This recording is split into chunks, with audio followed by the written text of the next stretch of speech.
그 저는 뭐 그렇게 생각합니다. 이게 문 대통령이 아마 다른 선택이 없었을 것이다라는 생각이 들고, 저희가 초반부터 조국이라는 사람이 저렇게 지금 뭐 여러 가지 문제점이 있으나 결국은 대통령이 임명할 것이다라고 생각을 했었어요.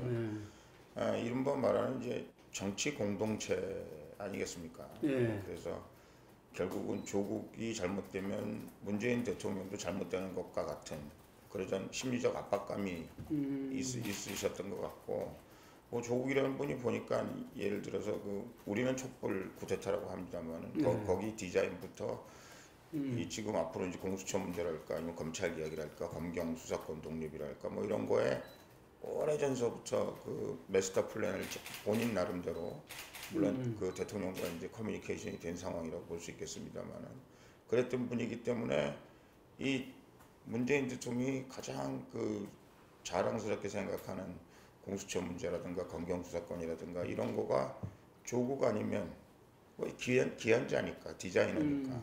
그리고 그거를 할 수 있는 여러 가지 그 여건이 돼 있는 사람이라고 판단을 했고, 또 정권의 그 양반의 동반자라고 생각을 해서 하신 것 같은데, 이제는 뭐 할 수 없죠. 이제는 운명 공동체니까 맞을 때 더 세게 맞을 거고, 아마 국민적인 그 이반 현상이, 민심 이반 현상이 엄청날 거다. 이제 내가 생각하기에는 문재인 대통령이 그렇게 생각할 거예요. 뭐 여태까지 반대한 사람 한두 명이냐, 뭐 심지어는 유시민도 그렇게 전부 반대했은 60 몇 프로가 국민이 반대했는데도 뭐 나중에 별 문제 없었다 그랬는데, 이번에는 조금 다를 거다. 저는 그렇게 생각이 들거든요. 그래서 하여간 감당하셔야죠. 이제 뭐 어떡하겠어요. 근데 이제 윤석열이라는 분은 제가 보기에는 이제 뭐 할 수밖에 없잖아요. 이제 그 양반은 거기도 이제 목숨 걸고 하겠죠. 이제 거의 이제 마이웨이로 가는 건데, 이제 저는 이제 국민들이 그거는 아셔야 될 것 같아요. 이게 이제 자꾸 윤석열 검찰에 대해서 뭐 윤석열이 대단하다, 뭐 어쩌다, 뭐 검찰을 장악하고 있다 이렇게 생각하고 있는데, 사실은 검찰도 대수술 해야 되거든요. 아, 대수술 해야 저는 된다. 대수술 해야 된다고 생각합니다. 검찰이 그동안 권력이 바뀔 때마다 권력에 붙어서 누렸던 그 즐거움과 행복함과 기쁨은 사실 국민들에게는 엄청나게 고통스럽고 짜증스럽고, 또 결국은 검찰 발로 검찰이 그 정권의 사냥개 노릇을 하면서 그동안 이루어졌던 일들이 정말 대한민국의 그 정치의 어려움을 초래하는데, 그리고 그 정치하는 사람들이 그 손발로 이용하기가 제일 쉬웠던 데가 검찰이고, 가장 순응했고 또 그것으로부터 가장 많은 이득을 챙긴 사람들이 그 사람들 아니겠습니까? 그거는 저는 뭐 아무리 자기들이 부인해도 부인할 수가 없는 일이다, 저는 그렇게 생각을 해요. 그래서 지금 이제 묘한 게, 사람들이 지금 윤석열에 대해서 환호하고 있잖아요. 정말 대단하다. 근데 그럼 저 사람이 왜 저걸 하고 있는가? 저분은 이제 문재인 정권이 지금 막 이렇게 무너져 내리고 있음에도 불구하고 결국은 자기가 나중에 살 수 있는 방법은 문재인 정권과도 맞서는 검찰이었다. 그리고 본인 개인적인 무슨 앞으로 무슨 본인이 없다고 계속 주장했음에도 불구하고 정책인 욕심도 있어 보인다 그래요. 뭐 시중에 도는 얘기는 뭐 부인이 무슨 점쟁이를 만났는데 뭐 대권 잡을 것 같다 그래서 뭐 그런다는 얘기가 그런 우스갯소리가 나올 정도로 이제 양반이 이제 그러고 있는데, 그 검찰도 착각하면 안 됩니다. 이게 이제 지금 대통령에 대해서, 조국에 대해서 워낙 국민적인 분노가 높아서 박수를 치고 있다고 생각하는지 모르지만, 그렇다고 사람들이 검찰이 하고 있는 일을 잘하고 있다고 생각 안 하거든요. 그리고 검찰 기득권을 보호하기 위해서 지금 칼춤을 추고 있는 윤석열에 대한 국민적인 환호와 그 박수는 칼춤 끝나는 순간 본인도 그렇게 만만치 않거든요. 벌써 지금 청와대 발이나 뭐 주변에서는 윤석열 그 양반 자체가 청문회 통과하지 못해서 청문회 보고서가 안 나온 분이에요. 지금 경찰이 그 많은 정보를, 지금 윤석열에 관한 정보를 가지고 있거든요.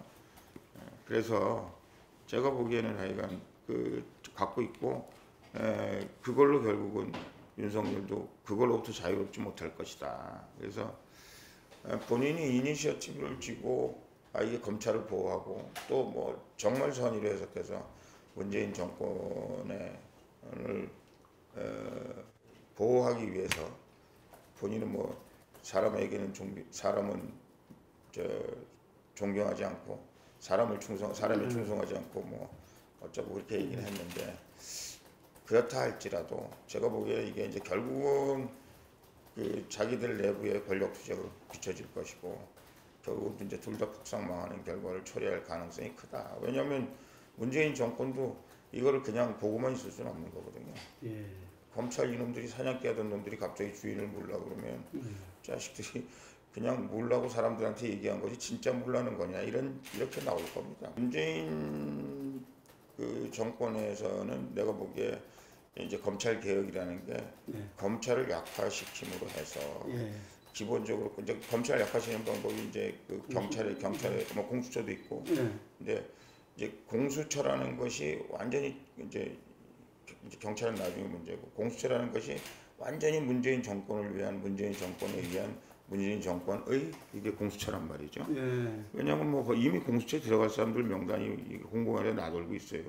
그게 이제 민변을 중심으로 한 그래서 그 심지어 이제 저분들이 얘기하기를 우리가 정권에서 물러나는 한이 있더라도 우리를 프로텍트할 공수처가 앞으로 계속 롱런할 것이다. 그리고 그 사람들이 있는 한 그렇게 검찰이 그런 의미에서 검찰을 약화시킨다는 거죠. 자기네 세력을 강화하기 위한 검찰 약화라는 거죠. 저는 공수처에 대해서는 찬성하지 않습니다. 그런 이제 또 이 검경 수사권 독립이라는 것도 같은 측면에서 얘기하는 거죠. 왜냐하면 검경 수사권 독립이라는 게 검찰로부터의 힘을 뺀다는 건 뭘 의미하냐? 경찰로부터 힘을 지금 정치 집단이 더 자기들이 그 정치적인 그 폴리티컬 파워를 더 효율적으로 사용할 수 있는 방법 중에 하나가 제가 보기에는 이제 검찰보다는 경찰의 그 효용성이 더 높다. 그렇게 자기들 나름대로 판단을 한 거라고 생각을 합니다. 그래서 지금 말하는 문재인 정권의 그 검찰 개혁이다. 이거는 자기들이 더 불이익이 편하고 또 자기들이 원하는 뭐 공수처나 이런 것들 정치적으로 원하는 그런 기관들을 자기들이 갖기 위한 일종의 그 프로파간다에 불과한 것이다. 저는 그렇게 생각하고요. 검찰에 왜 대개혁이 필요하냐? 저는 검찰이 진정한 의미의 인디펜던트해져야 된다. 왜냐하면 검찰이라는 게 사실은 지금 대한민국의 어떤 기관이 검찰만큼 특권을 누리고 검찰만큼 힘센 기관이 어디 있습니까? 근데 이게 문제가 뭐냐면 힘센 사람만 오면은 그 사람한테만 충성하고 국민들도 아랑곳하지 않고 대한민국 역사나 민족에게 다 아랑곳하지 않는 이 검찰의 태도, 검찰의 그동안 관행 이것을 저는 개혁하자는 거였어요. 그래서 진정한 의미의 검찰을 좀 독립적으로 그래서 정말 어느 정권에도 정권의 신의 노릇을 하지 않는 그런 검찰이었으면 좋겠다. 이게 검찰이라는 것이 생리상 어떤 정부가 들어서건 정부하고 콜라보레이션을 안 할 수는 없는 겁니다. 안 할 수는 없다고 봐요. 자기가 현실적으로 완전히 검찰 나름 완전히 독립된 검찰 이거는 뭐 저는 이 현실 정치에서는 이렇게 쉬운 일은 아니라고 봅니다만은 그러나 정권이라는 거 5년밖에 안 가잖아요. 그리고 5년마다 정권이 이렇게 칼춤을 쳐서 어떻게 하겠습니까? 검찰이. 지금 얼마나 많은 사람들이 검찰에 다 쫓겨났어요. 윤석열이 검찰총장 시키느라고 그 많은 검사장들, 그 많은 공안통 다 없어졌잖아요. 검찰이 이렇게 항상 정치의 정치 노름에 꼭두가시 노릇하는 그런 검찰은 안 된다. 그런 의미에서 검찰 개혁이 필요하다. 그래서 그럼 방법은 어떻습니까? 그래서 이제 저는 그렇게 생각해요. 이 검찰을 정치권으로부터 인디펜던트하기 위해서 우리가 그래서 뭐 검찰 저거도 만들고 했지 않습니까? 그 임기도 만들고 뭐 그러지 않았습니까? 임명 자체를 대통령으로부터 분리하는 방법. 이 검찰이 말하자면 검찰총장 인선을 따로 두고 그랬잖아요. 결국은 다 대통령이야. 아니 저 대통령한테 가서 공수처 하겠다고 사인하고 자기 검찰총장 됐다는 거 언론에 이미 다 사람들이 그렇게 얘기하고 있지 않습니까? 그러니까 그렇게 하는 한은 제가 보기엔 일단 그 인사나 조직이나 또 그 뭐 재정까지는 뭐 국가기관이니까 좀 어려울런지 모르겠습니다만 기본적으로 그러니까 정치권으로부터 최소한도 자유로울 수 있는 그런 말하자면 이 버퍼가 있어야 된다 저는 그렇게 생각을 합니다. 그래서 그것이 이제 진정한 의미의 정치권의 검찰의 독립이고요. 그래서 우리가 검찰이 어떤 정권이 들어서도 검찰이 그 정권과 뭐 기본적인 틀에 있어서 뭐 상의를 하려는지 모르나 뭐 적폐 수사니 뭐니 정권이 입맛대로 요구하는 대로 그 칼을 휘둘리는 그런 검찰이 안 될 수 있지 않을까 저는 그렇게 생각합니다. 인사청문회 저는 바꿔야 된다고 생각합니다. 인사청문회를요. 그러니까 이게 이제 그 사람이 실질적으로 그 직을 잘 맡아서 할 수 있는 능력이 있나 없나 이걸 검증하는 인사청문회는 오픈 투 퍼블릭 뭐 모든 사람 보는 데서 뭐 이렇게 하는 건 좋아요. 근데 이게 가족 문제 뭐 이런 무슨 뭐 부동산 투기 뭐 군대 갔다 왔냐 뭐 음주운전했냐 이런 거는 본인의 어떻게 보면 프라이버시에 관계된 거잖아요. 그 사람의 실질적인 능력 물론 능력에 영향을 줄 수 있는 여러 가지 주변 여건이긴 합니다만은 뭐 조국을 변호하는 게 아니라 솔직히 말해서 마누라가 한 거를 왜 조국 법무장관 책임져야 될 일은 없는 거예요.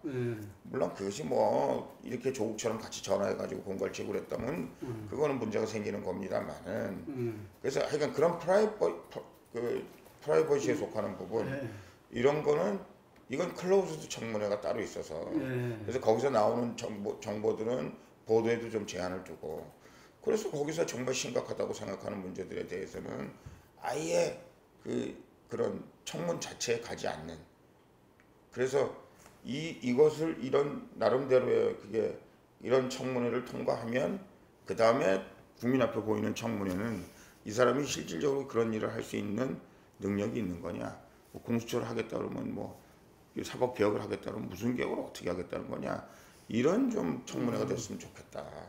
그러니까 오늘 저 조국 청문회도 보시면서 뭘 느끼세요? 여당 의원도 불쌍하잖아요. 조국을 보호하느라고 말이죠. 검찰을 무슨 뭐라고 욕하고 뭐 총장을 욕하고 뭐 그런 거 우리가 보잖아요. 그 솔직히 말해서 그 하고 싶었겠어요. 그 뭐 어떤 변호사인가 뭔가 한 사람은 뭐 어쩌고 저쩌고 약간 자기 당론하고 또 다른 얘기 어떤 의원이더라 뭐 하니까 금태섭 그 양반 변호사 출신으로 알고 있는데 그렇게 얘기하니까 바로 또 옆에서 말이야 금태섭이 뭐 어쩌고저쩌고 자기들끼리도 서로 프로텍트하면서 전선에 지장이 있으니까 그러고 그러니까 한국당 의원들도 참 제가 보기에는 좀 문제인 게 아니 좀 공부를 하든지 신문에 나온 그거를 계속 거기서 뭐 소리만 빽빽 지른다고 되는 게 아니잖아요. 이 팩트를 가지고 정확하게 그 양반이 굴복할 수 있도록 하는 그런 뭐 제가 보기엔 뭐 자료라든가 이게 우리가 표현하는 것처럼 이게 사람들이 보기에 이렇게 좀 멋지고 뭐 그런 거는 아닐지라도 더 정말 조국이라는 사람이 법무부 장관으로서 저는 오히려 사상 검증 같은 게 더 중요했다고 봅니다. 예, 이제 양반 산호명에 대해서 한번 자기가 잘못했다고 얘기한 적이 없는 사람이잖아요. 너 공산주의자 맞냐? 너 사회주의자 맞냐? 그때 뭐 사회주의자 뭐 그것도 뭐 지금 현재 뭐 자유민주주의에 쓸 게 있다고 그랬다든가 뭐 어쩌다든가 그런 거에 대한 더 철저한 검증. 아니 대한민국이 자유민주주의 시장 경제를 우선으로 하는 국가인데 여기서 자유자 빼버리고 프롤레타르 민주주의인지 무슨 인민민주주의인지 이런 거 하겠다는 사람을 우리가 시켜서 되냐 이런 문제가 저는 더 중요하지 않았을까 생각합니다.